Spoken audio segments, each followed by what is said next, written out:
Hi everyone, in front of me I've got Motorola Razr 2022 and let me share with you how to reset app preferences on this device.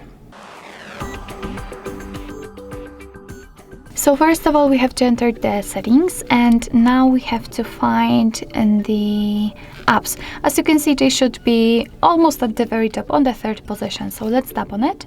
And here we have to tap on see all 57 apps. Of course 57 in my case.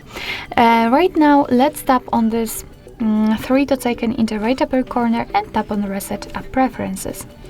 And as you can see, right now your device will inform you that it will reset all preferences for disabled apps, disabled app notifications, default applications for actions, background data restrictions for apps, and any permission restrictions. Once more, no worries, you won't lose any app data, so simply tap on reset apps, and basically that's all.